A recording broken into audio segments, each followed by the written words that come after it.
Bom dia, boa tarde, boa noite, galera. Uou!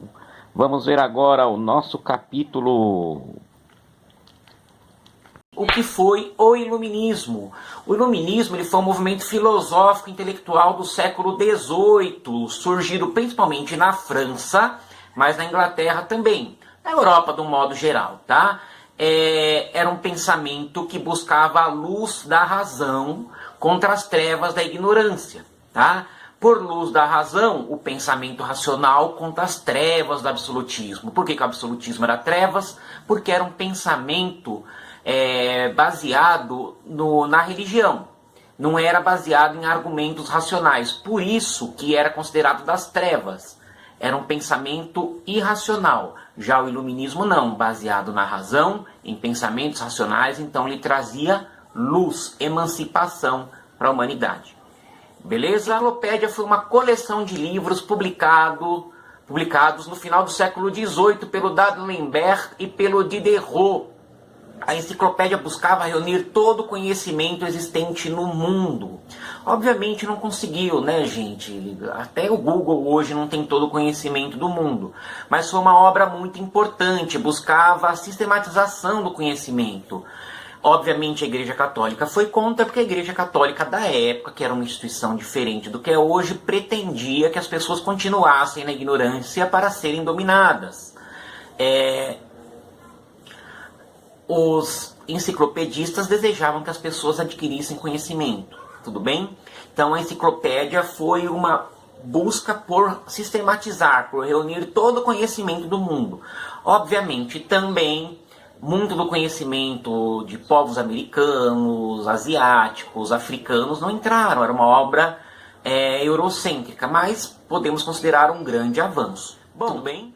Só citando nominalmente, tá? Galileu Galilei, Francis Bacon, René Descartes, Isaac Newton, entre outros, tá? Se vocês pesquisarem, muitos cientistas começaram a entrar em choque com as verdades da igreja. Como eu já falei, a Igreja Católica é uma instituição antiga, muitas coisas boas na Igreja Católica hoje. A Igreja Católica soube pedir perdão por várias coisas, mas a Igreja Católica fez muita coisa ruim no passado. Tudo bem? O Montesquieu propunha a organização do governo dessa maneira. Vamos prestar atenção. Dividir o poder em 3 partes. Cada parte não era mais importante que a outra. Cada parte era independente. E para o governo funcionar, as 3 partes tinham que funcionar. As 3 partes tinham que estar saudáveis, vamos dizer assim. Poder executivo põe as leis em execução. Poder legislativo elabora as leis.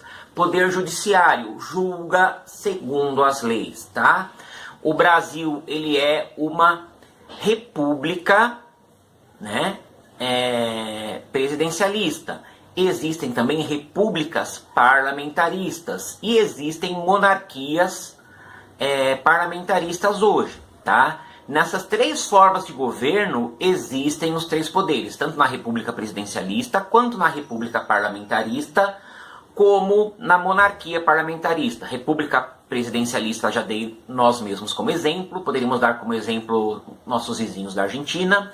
República parlamentarista, quem governa de fato é o primeiro-ministro, o presidente é um símbolo.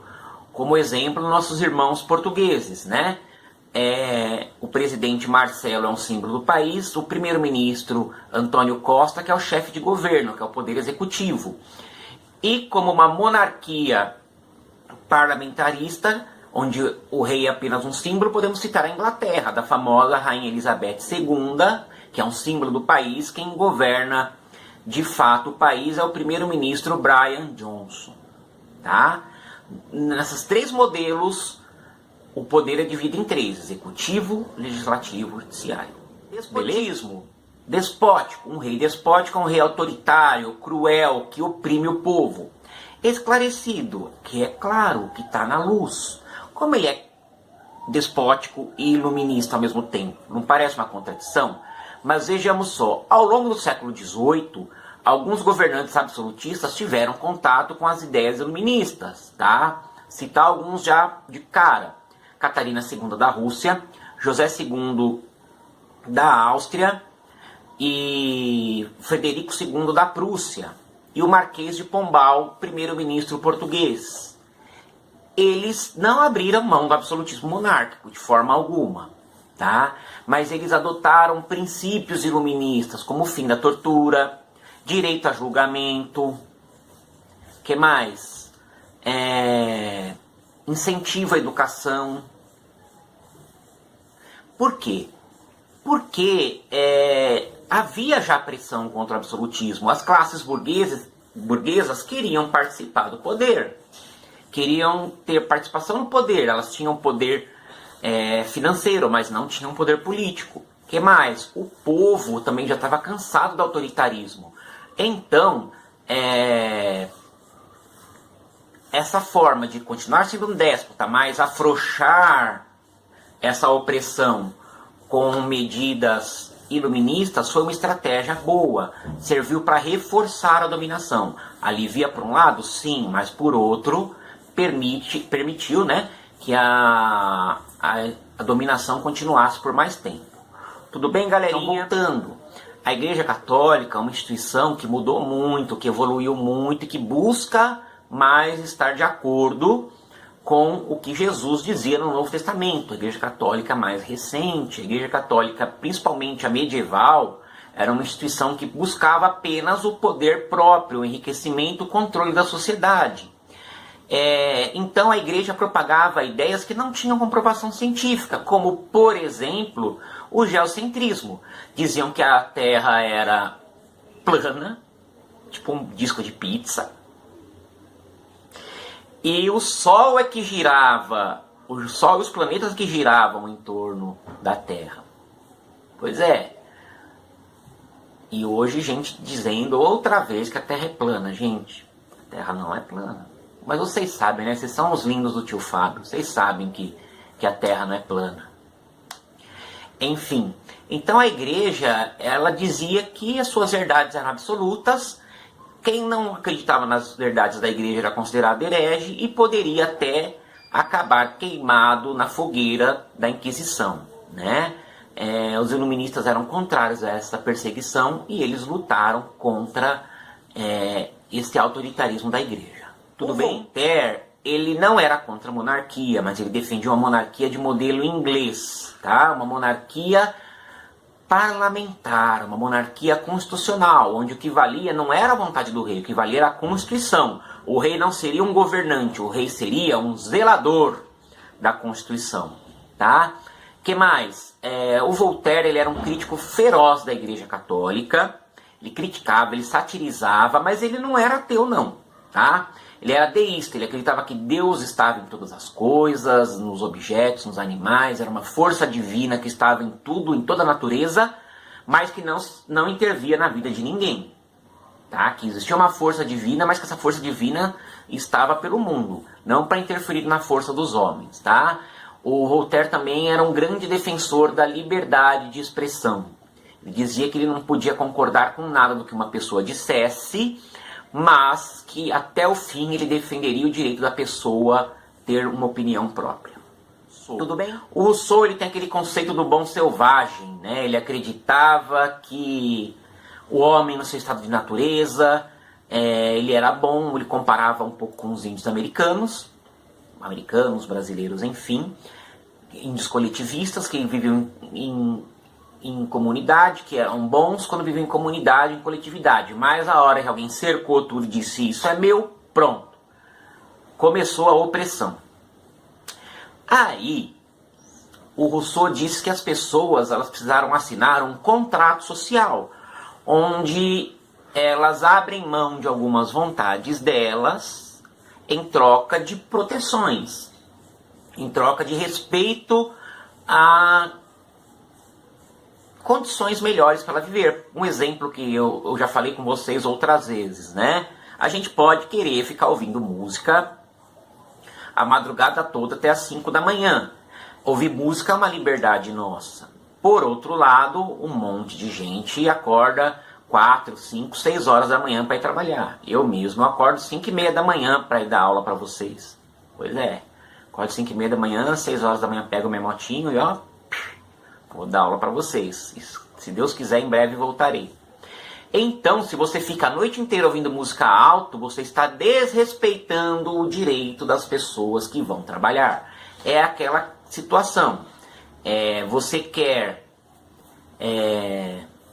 ter a sua liberdade para ouvir música a noite toda, mas o outro também tem que ter o direito ao descanso para exercer o seu trabalho. A sua liberdade acaba onde começa o direito ao respeito dos outros. Isso que é um contrato social. Tá? Você tem o respeito, então você também tem que respeitar. Que mais? O Rousseau dizia que tinha que existir uma... Nossa, buzina chata, hein? Para com esse alarme aí, meu filho. Obrigado. Vizinhança barulhenta, parece que não tem ninguém de quarentena, pô. Vamos lá. Então, o Rousseau dizia que o governo deveria ser exercido por uma vontade geral. Diferente de agora, onde a gente vota em um candidato, por exemplo, Pedro de Souza. Não sei se existe, tá? Tô só dizendo o nome. Pedro de Souza, por exemplo. Ele defende as ideias que eu acredito. Então eu voto no Pedro de Souza e ele me representará. Para o Rousseau, não. Cada lei que tiver, nós vamos lá votar. Vai ter uma lei para aumento do salário mínimo. Nós vamos lá votar. Vai ter uma lei que vai reduzir a idade das pessoas se aposentarem. Nós vamos lá votar. Vai ter uma lei que vai reduzir a maioridade penal. Nós vamos lá votar. E aí a maioria vence. Os críticos do Rousseau diziam, né, que isso acaba gerando uma ditadura da maioria. Será? É aquela questão, né? Se é a maioria que ganha, vai estar sempre a maioria no poder. Complicado. Bom, o absolutismo monárquico era um sistema político, a sua política econômica era o metalismo. Um sistema onde o rei dava o monopólio para quem ele desejasse, o rei intervinha na economia a hora que ele quisesse, não tinha livre concorrência, não tinha livre mercado.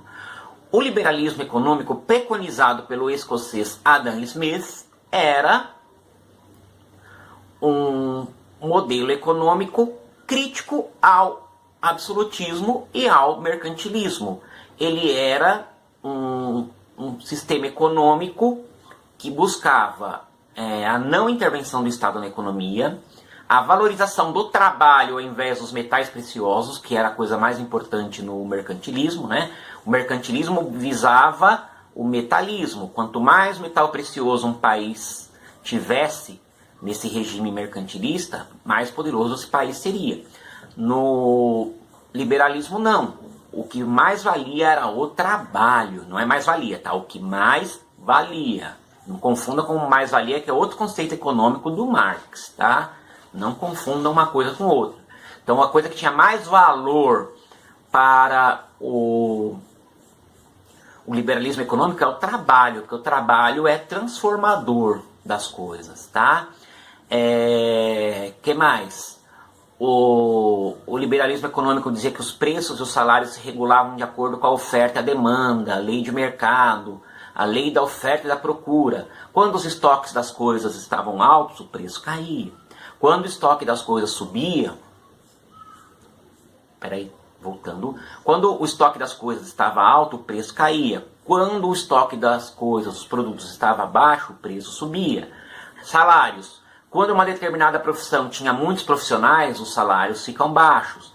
Quando uma determinada profissão tinha poucos profissionais, os salários subiam. Quando existia muito desempregado no mercado, os salários caíam. Tá? Então, para o Adam Smith, eram as condições do mercado, as condições de emprego que determinavam os preços, os salários e não intervenções do governo. Tá? Ele dizia que deveria existir uma livre concorrência. Quem quisesse explorar determinado nicho de mercado deveria ter a liberdade para isso. O John Locke, ele era o defensor de uma teoria política que lançou as sementes do liberalismo, né? Ele propôs uma relação contratual entre os governantes e os governados, e os limites eram estabelecidos por uma constituição, né? Foram as ideias do Locke que inspiraram o Guilherme de Orange a ascender ao trono da Inglaterra. Essa teoria política do Locke, ela vinha ao encontro das necessidades que a burguesia tinha, né?